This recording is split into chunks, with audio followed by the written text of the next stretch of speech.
माजलगाव नगर परिषद निवडणुकांच्या रणसंग्रामात सलग 8 दिवस पेटलेल्या तोफा अखेर थंडावणार आहेत।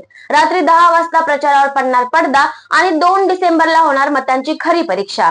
या 8 दिवसात आरोप प्रत्यारोपांचे वादळ, सभा मेळाव्यांची धग, आठवडी बाजार, पाणी प्रश्न, नाट्यगृह असे अनेक प्रश्न प्रचारात चर्चिले गेले।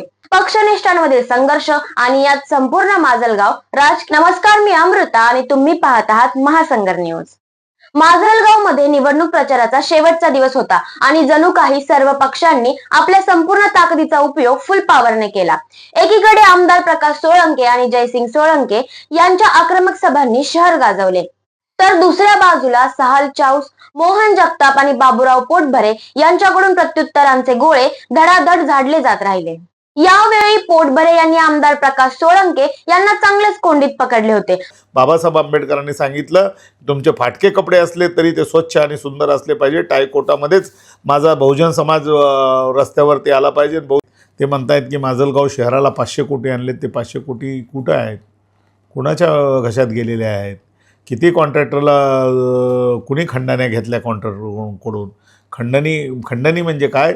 खंडणी म्हणजे टक्केवारी, खंडणी म्हणजे टोल त्यांच्या। आणि यामुळे राजकीय कलगीतुरा या निवडणुकीच्या माध्यमातून माजलगावकरांना दिसून आला।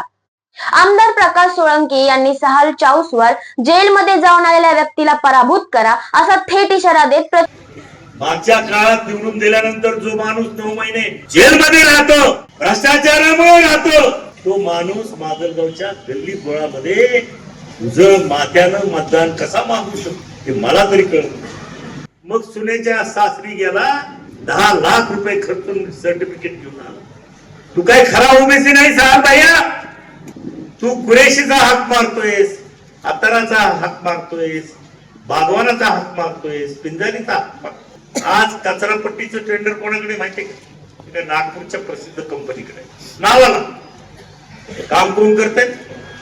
सहाल चाऊस आणि बाबूराव पोटभरे यांची गुंडगिरी आणि दहशत एवढी आहे की त्या नागपूरवाल्या कॉन्ट्रॅक्टरला इथं काम सुद्धा करू दिलं जात नाही। सगळी वाहनं याची, सगळे मजूर बाबूराव पोटभरेचे, लाखो रुपये महिन्याचं बिल आहे। जाहीर आव्हान आहे, तुम्ही सांगा हे खोटे का? मी आमदार म्हणून आरोप करतोय, आमदार म्हणून जनतेसमोर मांडतोय। कोण आहेत बाबूराव पोटभरे?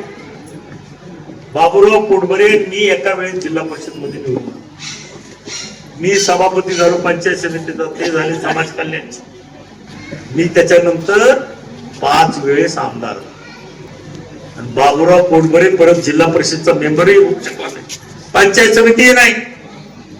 अहो बाबूरावजी पोटभरे, तुमचं उत्पन्नाचं साधन काय एकदा जाहीर करा, माजलगावकरांना कळू द्या की तुम्ही जे 5 स्टार लाईफस्टाईल आहे तुमची, जो रुबाब आहे, जे गॉगल तुम्ही घालता, जे सुटाफुटात फिरता, विदेशाला 25 वाऱ्या करता, अरे तुझं उत्पन्नाचं साधन काय बाबा?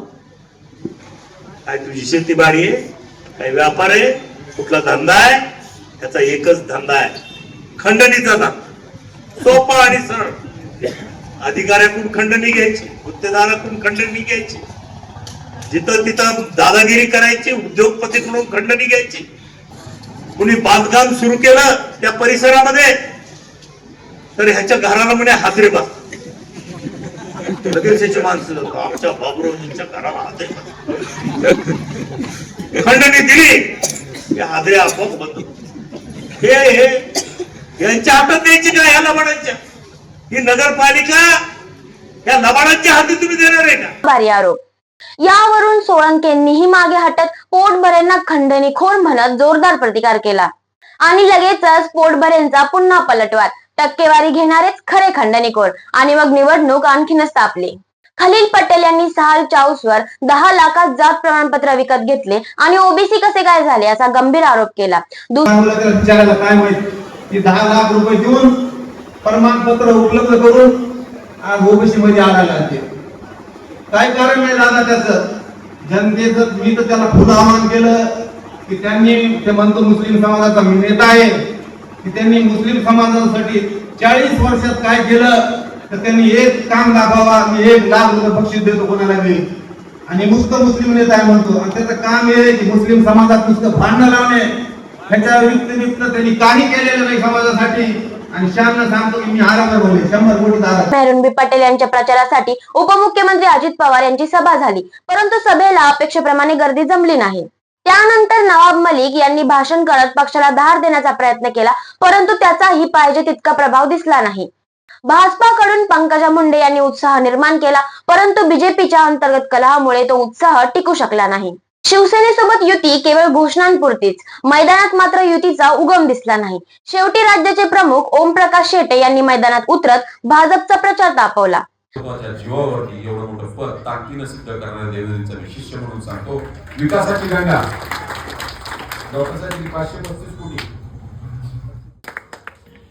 गल्लीपासून दिल्लीपर्यंत भारतीय जनता पार्टीचं सरकार असताना जर माजलगावमध्ये जर आमचा नगराध्यक्ष झाला नाही, ते पण ह्या परिस्थितीमध्ये झाला नाही, तर तुम्ही आम्ही कपाळकांडी ठरवूनच सांगतो तुम्हाला. कारण आमच्यावरती भ्रष्टाचाराचे कुठले आरोप होत नाही. राष्ट्रवादी शरद पवार गटासाठी खासदार बजरंग सोनवणे आणि मेहबूब शेख यांनी सभा घेतल्या.